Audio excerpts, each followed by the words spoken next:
The recent remarks made by coach Javier Mendez that Islam Makhachev only has 3 fights left in him, including a matchup with Jack Dalid Alina for DC, have stunned Islam Makhachev's longtime friend and teammate Daniel Cormier. It sounds like a weird number. I am a seasoned veteran, finishing up my career, and he is a champion in his prime. Islam is youthful, intelligent, and in control of one of the UFC's most packed divisions. The UFC now, the options are open now. That he has switched to welterweight and intends to progress to lightweight, it's accessible. A super fight. If he doesn't resign shortly, Ilia Topuria will have enormous creatures, prime, and dominant monsters. The fireworks of a Aspen Marushevkat RAKHMONOV ... Stylistically, he would go down as one of the best fighters of all time, stylistically as a result of these high-stakes legacy-defining bouts. At all times, however, Islam may, actually be a Khabib's top, undisturbed, with a ring on top, untouched legacy. It's a clean heritage blueprint, the Dagestani template, Bulike,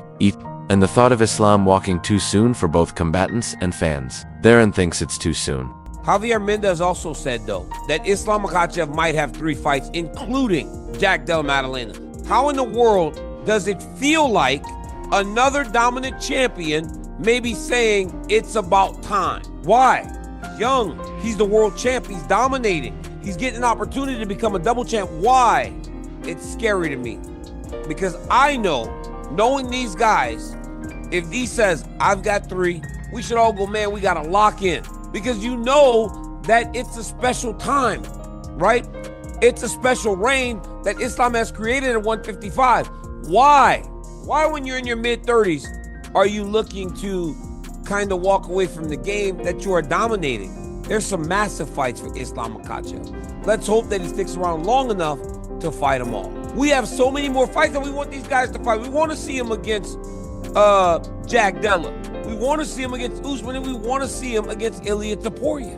Josh Thompson has offered his thoughts on the recent back and forth between Arman Sarkisian and Ilia Topuria, a rivalry that is rapidly intensifying. Because of their common Georgian ancestry, the two initially respected one another, but as El Matador entered the lightweight division, things changed. Ilia recently said that before Arman even considers being a champion, he still needs to grow. Arman took offense at it and clapped back forcefully, threatening to dominate Ilia on the ground and rain down elbows. Analysts, podcasters, and fans were all over the exchange, dissecting the fight and building anticipation for the possible clash. And to be honest, they had every right to do so. One of those matches is this one.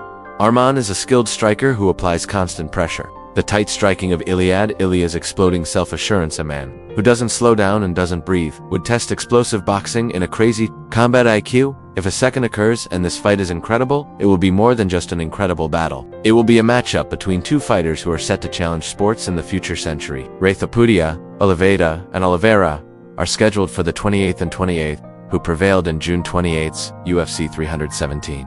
For whom do you hold the title? The lightweight should be left below. Comment below. Just for me, the fight that I think that I want to see the most would be the Tsarukyan versus Ilia Topuria. Both a little bit not short, like Ilia's obviously shorter, but Tsarukyan with the wrestling, the heavy, he's got big power in the hands, can take a shot. Can he take Topuria down and grind him out? Can he fight hard for 5 rounds? Because we saw him against Charles. You know, he got a little winded and tired in that fight. Like, there's a lot that I think a lot of questions that want to be answered on the sample size of Arman Tsarukyan. We know he's talented, we know he's good. For me, I felt like he blew it, not getting his title shot, and that's the fight that I wanted to see was between the 2 of them. And I don't know, in my mind, I'm like, man, Charles, let these 2 guys fight and you just pick up the winner. But you don't, I know, I get it. You have lost your mind.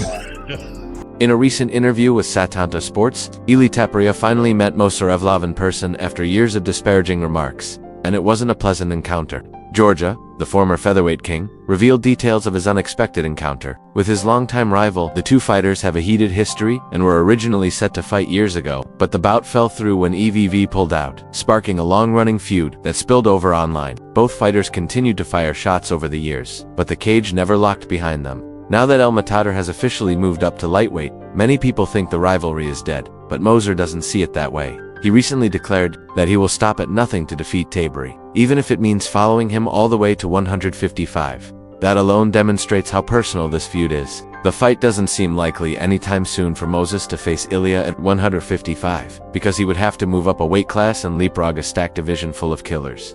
And that kind of fast-tracking is rare, and in the meanwhile, he is extremely popular. In the meantime, Topuria appeared completely interviewed, and he demonstrated his little weight physically throughout his interview with Satanta. Let's get started with the interview that our MMA.A.E experts at MMA said. From Georgian, I was unaware of its boundaries. I never married, had children, had IDs, or had a family. Our family is across there. Eve has betrayed them. He violated them. He and his group have done so on numerous occasions. There is no pride in Georgian culture, ethics, or a code of ethics in that kind of setting. That is not how any proud Georgian would ever conduct themselves, first of all. And by the way, a man is not suited to run his mouth. If you're a man, act with dignity and address me directly if you have something to say. Indeed, I bumped into him. He didn't even look at me like the terrified red coward he is. He remained utterly silent and said nothing. Then he returned to the internet and resumed his conversation. There will be repercussions for what he has said. I'm not sure why he keeps doing it.